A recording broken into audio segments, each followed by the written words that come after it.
What's up, buddy, man? It's the Bronco at the Frog coming at you with another reaction video. Gold 90. Back with that fire. Everybody clap it up. We in for a treat. Get them to 477,000 subscribers. We have 10 clubs with the craziest traditions in football. You already know any football tradition go way harder than American. I ain't gonna say all American sports. I ain't gonna include college football because, you know, I went to Texas A&M, the Texas A&M, home of the 12th man. Texas Aggies, giggle. Hey, our atmosphere crazy. Our traditions go crazy. Our traditions are so hard that people out here calling us a cult.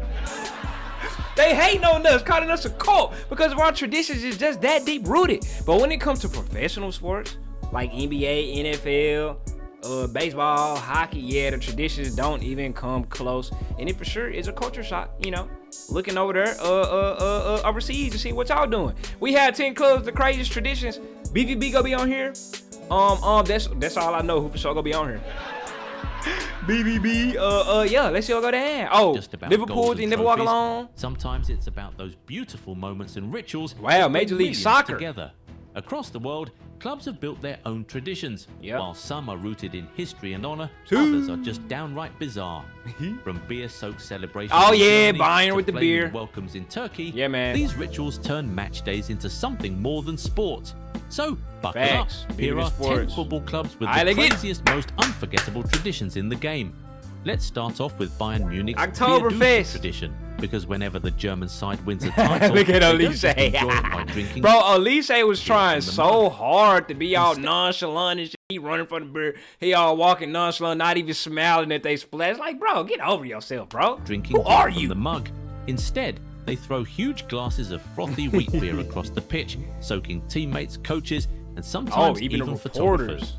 This iconic tradition kicked off back in 1999 after a title win when Brazilian striker Giovanni Elber spontaneously drenched manager Otmar Hitzfeld with a glass. Oh, this is kind of like the Gatorade splashing in American sports. Hey, United States of America, come on now.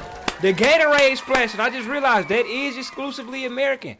If it's in football, all levels of football, when you win, you get the cooler, and then you splash your coats. Hey, that's kind of like the same concept here. And especially because you realize this was made in just 1999. This should tell you that you could literally, traditions can be made at any time. Everybody always like to say history this, history that. Bro, 99 wasn't that long ago. 99 was the year I was born. I'm 26 years old. That was just 26 years ago. I know that may be a lot for all y'all who sucking on bottles and thumbs and shit in Pampers right now. But I'm talking about like for the regular general populace, 99 in the grand scheme of things was not that long ago, bro. So if you want to create a tradition and create history, go ahead and do it. Shout out Major League Soccer, man. Brazilian striker Giovanni Elber spontaneously drenched manager Otmar Hitzfeld with a glass. Gotta start somewhere. What started as one wild moment quickly morphed into a signature Bavarian celebration. Now, players actively hunt each other down, wielding massive glasses of the finest wheat beer to deliver a celebratory, soaking blast of pure joy. Over time, legends and players have learned to dodge or accept the inevitable soaking. The ritual even earned a spot in the German dictionary in 2017. Wow. Next up, we move to Anfield, where one small ritual carries massive meaning. As players walk down the tunnel, they reach up to touch the iconic red sign that reads, "This is Anfield." The tradition began in the 1960s under legendary manager Bill This. As players walk down the tunnel, they reach up to touch. Bro, we do this in American sports too. Come on now. Put your respect on American football. The first two of these and basketball, the first two options on here, we do this. We've been doing this. Iconic red sign that reads, "This is Anfield." The tradition began in the 1960s under legendary manager Bill Shankly. He wanted a statement that would both inspire his players and intimidate opponents. I don't know when it started over here. He said, to remind our lads who they're playing for and to remind the opposition who they're playing against. Generations of players have followed the ritual, tapping the sign before walking onto the pitch, a silent promise to honor the shirt. Yeah. When Jurgen Klopp arrived in 2015, he added his own twist. No player could touch it until they'd won something for Liverpool. After their I like that shit. Isak, you can't touch nothing, boy. Ekatike, Kurtikis, Frimpong, y'all can't touch shit. Especially you squirts. Squirts, you better not think about touching that damn facade or I'll catch a flight personally over there and confront you and pull up on your motherfucker. Yeah, boy. In Champions League triumph, that privilege was restored.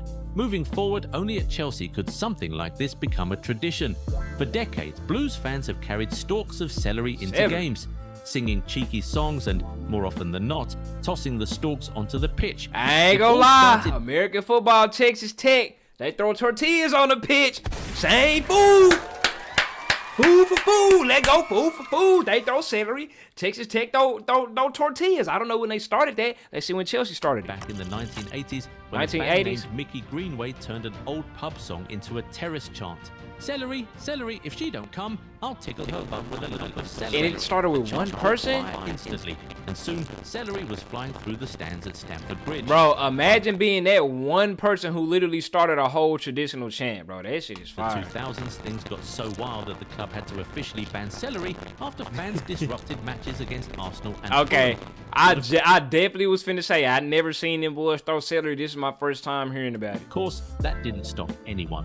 Even today, Chelsea supporters sneak celery into away games, keeping the tradition alive. Now this might just be the sweetest tradition in football, literally. Before every Everton home game, what the hell is a woman sweet about in a celery? blue dress and bonnet walks around the pitch, tossing toffees into the crowd. She's known as the Toffee Lady. Toffee the story Lady? goes all the way back to the 1890s when You mean 1980s? He talking about some 1890s. I ain't gonna lie. We had that in American sports too, bro. The T-shirt cannon girls, boom, boom, boom. Come on, now we been did that. Come on, baby. She's known as cheerleaders the and Toffee Lady. shit. The story goes all the way back to the 1890s when old Ma Bushell, who ran yet ancient Everton Toffee House, sent her granddaughter to matches with a basket of homemade sweets. Oh, so it was 1890s or 1980. The screen said 1980. The voice said 1890s. Fans loved it, and soon Everton became known as the Toffees.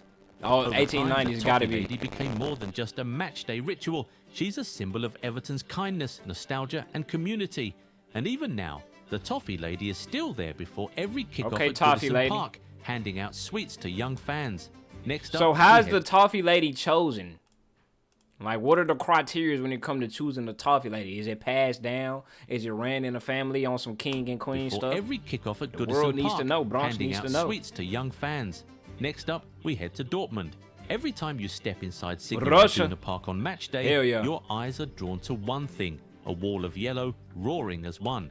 The Sud Tribune, or as the world knows it, the Yellow Wall. Yeah, is man, Europe's Yellow Wall. largest I gotta standing go see terrace, that, bro. packed with nearly 25,000 Even though I don't fans. agree with the club tradition principles. began when the stadium opened in 1974, but the name Yellow Wall Yellow was Wall born go in crazy. 2005 after fans unveiled a massive banner declaring it to the world. Before every kickoff, the terrace erupts with song. Up next, I gotta go see that. And did they say just 2005? Oh, like I said, y'all know I don't agree with the club principles. I think they are a loser club. I think the club is literally a feeder, is literally an academy club, damn near. They're a souped up academy club to send their best players to make big bro Bayern better. So up next, we head to Lisbon, where every Benfica home game begins with a sight that gives Eagle, fans bro, we been goosebumps. doing this in America. Come on now, Thousands look to hey, the come sky. on now. Victoria, the club's been did majestic that. eagle, spreads her wings and Eagles soars is above stuff. the pitch, circling the stadium before landing perfectly on the club's crest. The tradition started in 2003. Oh yeah, with the we've opening of for the sure been doing that past 2003. Hey, put some respect on American name, man. new Estadio de Luz. Trained by expert falconers, Victoria represents everything Benfica stands for: strength, freedom, and ambition. Eagles are so Sometimes she's swaggy. joined by another eagle named Gloriosa, and together they glide over the crowd, carrying red and white ribbons as fans cheer from below. For over 20 years, Victoria's Eagles gotta flight be has like the become a symbol coldest of birds pride, ever. unity, and the spirit of victory that always soars over Lisbon.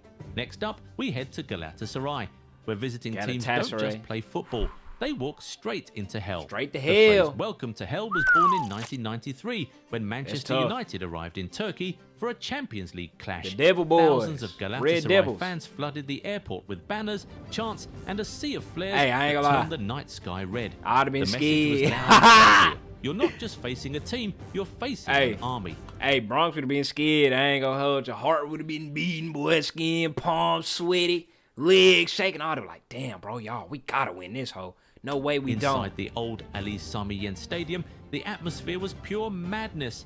Even Sir Alex Ferguson called it the most intimidating place he'd ever seen.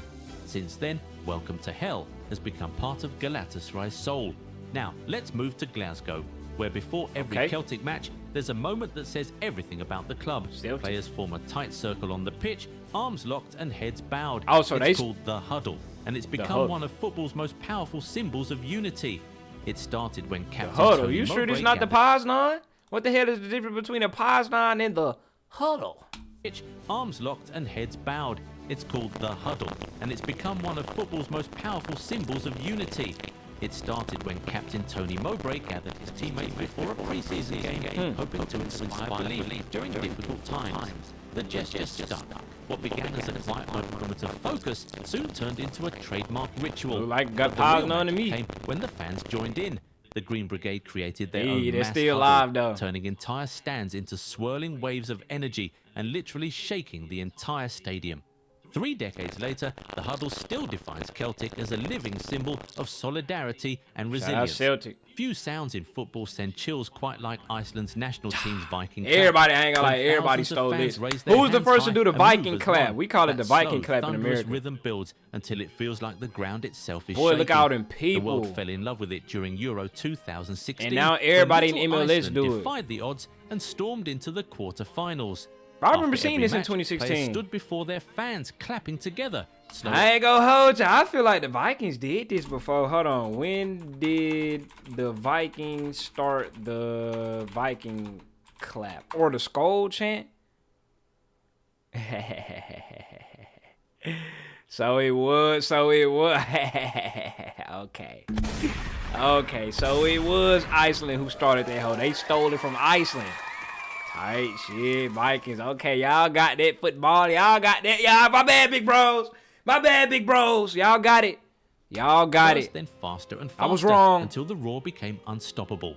Though similar claps Now existed everybody elsewhere, do this. Iceland Change the made game. it their own, turning it into a celebration of national pride and unity. The Viking clap isn't just a sound, it's a feeling. I'm talking about damn near every MLS squad do this too. The United States men's national team do it now. Even a nation of Everybody done it. 370,000 can make Stole the it, whole huh? world listen.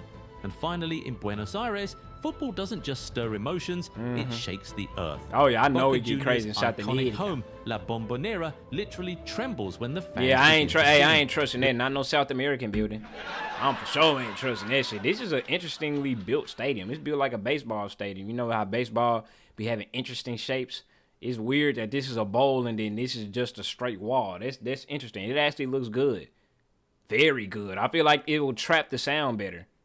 Super duper loud. But yeah, Built in I wouldn't trust the infrastructure of no South American building. 1940 in the heart of La Boca, this towering blue and gold fortress traps every sound. Look at it every shake. You chant can of see the it fans. shaking. When Boca's famous supporters, This La is an Dolce, accident start waiting to sing, happen. The noise becomes so powerful that engineers say the upper stands actually sway. Players describe it as stepping into a living, breathing organism. Locals like to say, La Bombonera doesn't shake, it beats, and they mean it. But for Boca fans, that trembling Bro, isn't that just is physics, nuts. it's feeling, it's pride. It's the sound of generations pouring their hearts That into every is chant. nuts. These traditions prove football is far more than a game. It's a language of passion, culture, and connection. Each Yeah. of these rituals tells the same story of people united by love, loyalty, and belief. These moments remind us that football's greatest magic isn't just in the goals scored, but in the traditions that live forever. Facts. Which of these traditions would you love to witness live? Drop your Hey, thoughts I in the want to comments witness below. that Boca If you Juniors liked the tradition video, live, give and it of a course thumbs the up. yellow wall, Also, all of that. Hey, go subscribe to Gold 90, bro. Like I said, always a class video every single outing. Why are they not at 477,000 subscribers already, bro? Go and subscribe right goddamn now. 10 clubs of the craziest traditions. As a matter of fact, I want to witness all 10. I want to go on tour, witness all 10 when I get up there. How about